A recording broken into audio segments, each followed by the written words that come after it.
It started with good intent. Get stronger, get sharper, get used to the burn. That's what people are taught. Discomfort is growth. Pressure makes you better. Hard things build capacity.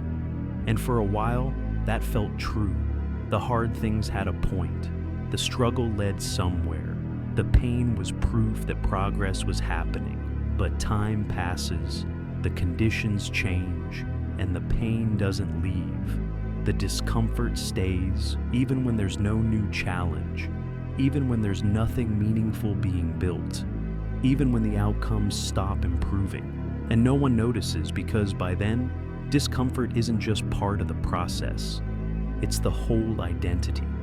Now, it's not about building anything. It's about enduring, holding tension, taking on more.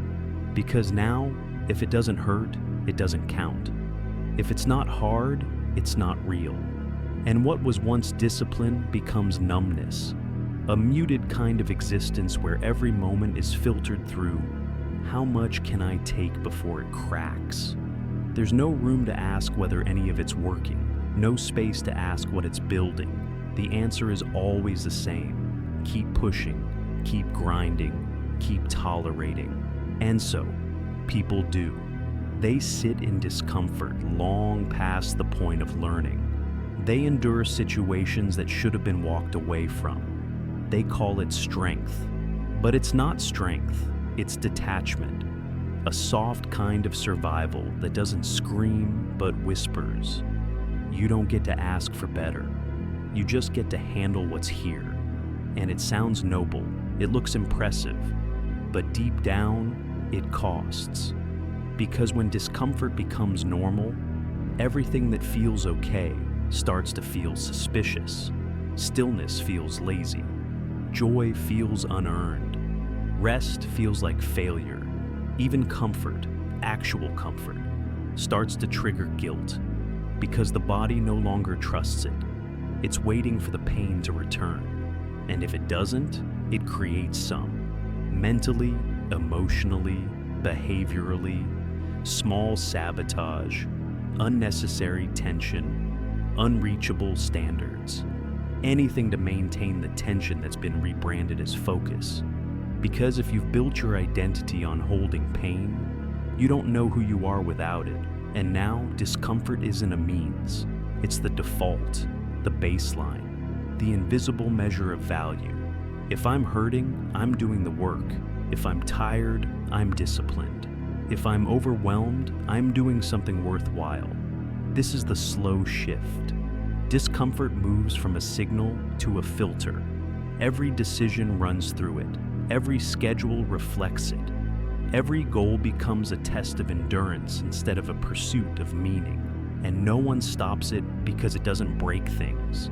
It keeps them moving. It keeps performance high, output consistent, praise flowing. But it does something underneath. It trains people to disconnect from themselves so they can stay functional. It says, you don't need rest. You need to be tougher. You don't need help. You need to work harder. You don't need to slow down. You need to prove you're still serious. And over time, the body adapts, not by getting stronger, by going numb. The signals dull, the emotions flatten, the body tightens. And no one calls it a problem because from the outside, it looks like control. But it's not control, it's containment. And containment always leaks eventually, not all at once, not with a breakdown, but with small things that stop landing. A joke doesn't register, a compliment gets brushed off. A good day feels neutral. A deep breath feels impossible. Because when discomfort is constant, there's no bandwidth left for feeling anything else. And so, the numbness becomes the new strength. People start admiring it. You're unshakable. You're focused. You're built different. But being unshakable means nothing moves, nothing softens, nothing heals. It just stays tight, quiet, functional. And what that builds isn't resilience. It's tolerance for pain with no exit. This is what happens when discomfort becomes the goal, not the path, not the test. the goal. Now, nothing is pursued unless it hurts, unless it demands suffering, unless it takes everything you have and asks for more.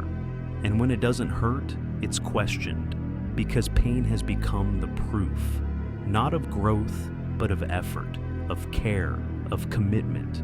That's where the loop forms. You push because it hurts. You keep pushing because it still hurts. You never stop, because the moment it stops hurting, you think something's wrong. Even when everything's working, you doubt it, because discomfort trained you to believe that pain is the only real signal you can trust. Now, ease feels like risk, and the idea of stepping back feels like betrayal of the discipline, of the struggle, of the years you spent proving you could take more than anyone else. But that wasn't the point, and deep down, you know it.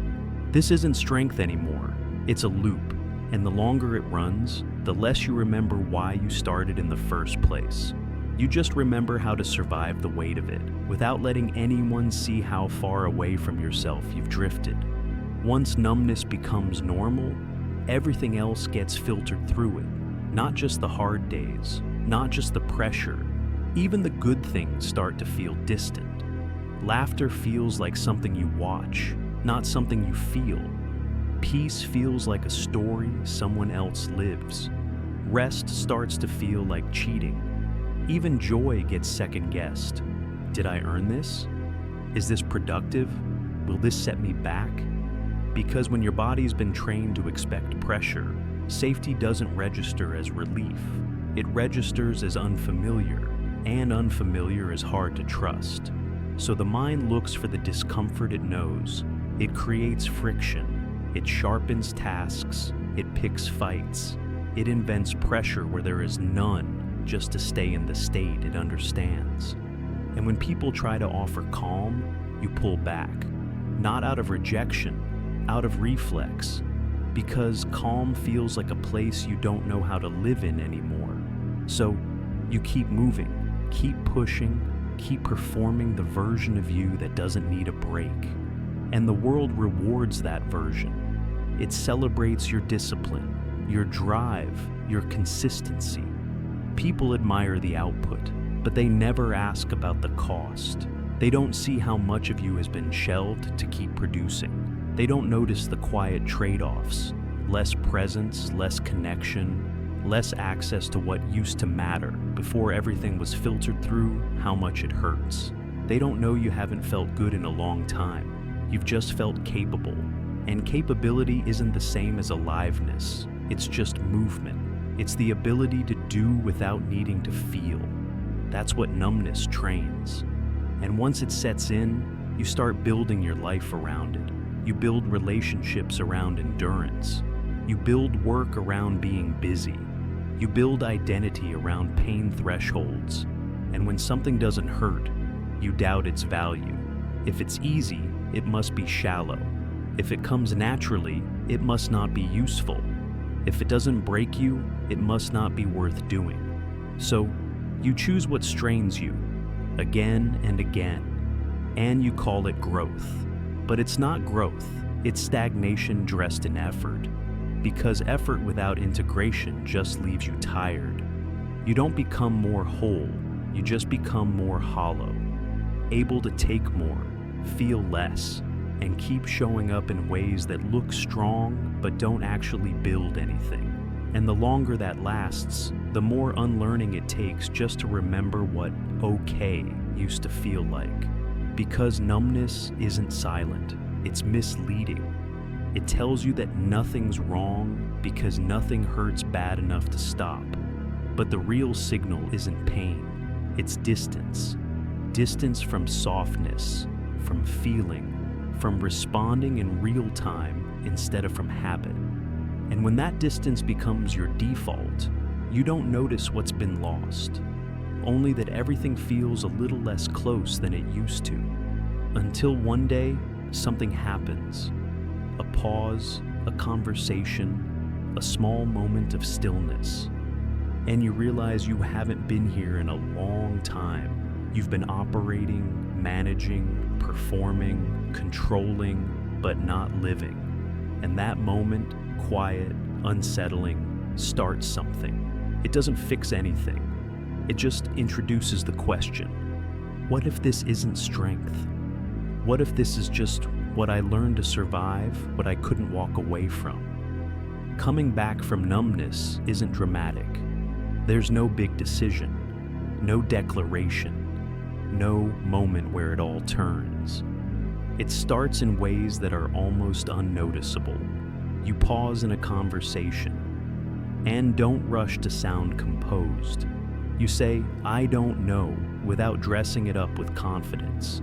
You catch yourself tightening and choose not to continue, not to collapse, not to give up, just to stop gripping everything so hard.